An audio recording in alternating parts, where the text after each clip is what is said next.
So just thought I'd do a quick video of this Grundig TK27L. It's a four-track machine, and it's the deluxe model.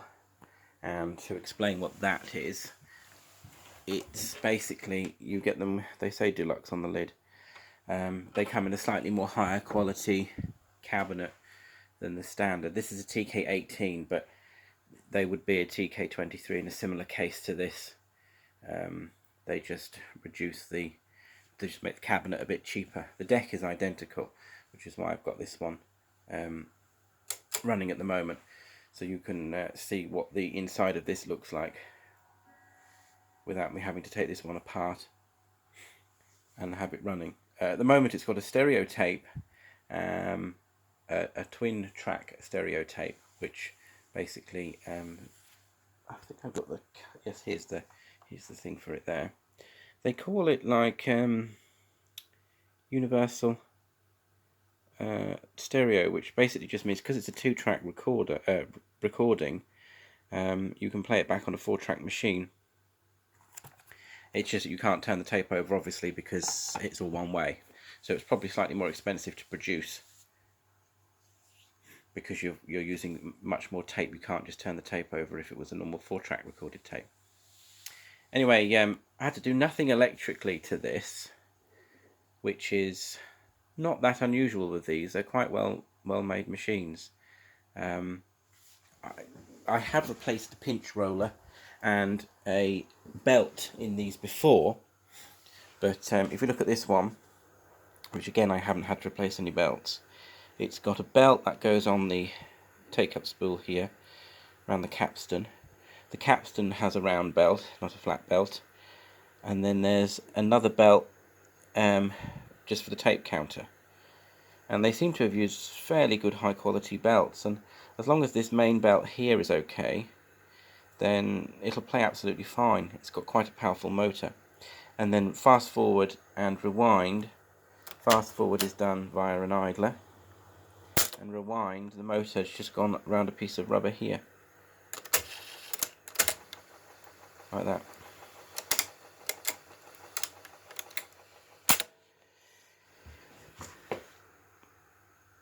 I think that's a cast flywheel on these, I can't remember.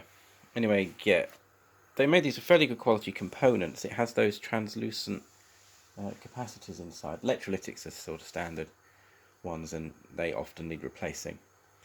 But the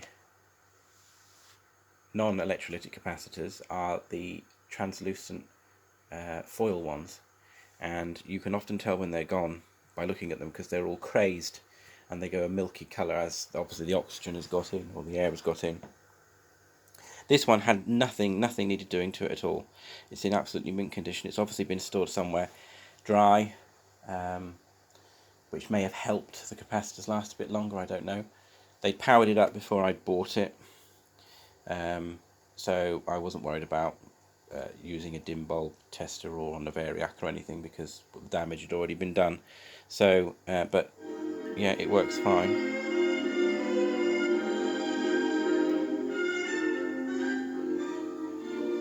You can see here where that would have gone. Annoyingly about these machines is they don't have the free head that's being not used, whereas in the Ferguson machines, four-track machines that were not stereo,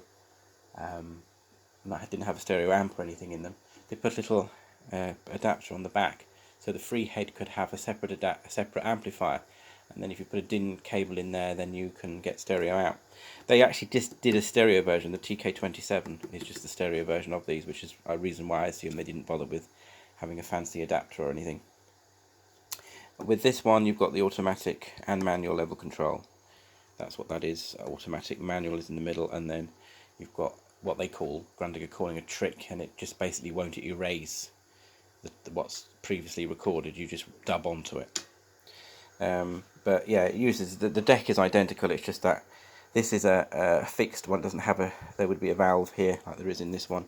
This is automatic all the time. because this is a TK18, it's very basic. You can see the deck, plastic is different, but you can see the holes are still there for the same tape deck. I really like these because there's not a lot to go wrong with them. Grundig really got good by the mid-60s at making quality budget tape recorders. They just sound very good as long as you get one with a good heads. This is the mono one, twin track mono one, which is good for playing twin track mono tapes.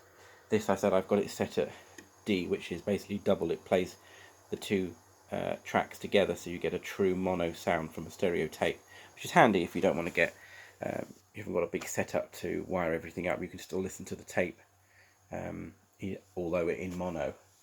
And then of course you can listen to mono tapes on this machine as well, so it's very universal. I've tested the recording and the recording is fine, but yeah, it will probably need its electrolytics changing. But I was just impressed at how well it works, having nothing done to it. So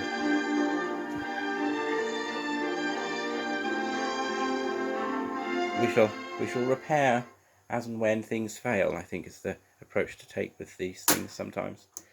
I've got plenty of these tape recorders, so I don't need one. I've got if I was using it as an everyday machine or using it regularly, I would probably change them out, of course. But it's nice to have the odd one that hasn't been messed about with, and in original, and it's working. So yeah, nice little machines, and often just running out of the box if they haven't been stored badly. I mean, you can see there's a bit of rust in this one. This one's obviously been in a loft at some stage because it's got quite a bit tarnished. This one I did have to recap this. There was a lot of had a lot of issues.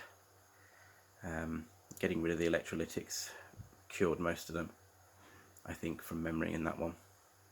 I like the pinch roller design on this as well. It's very clever.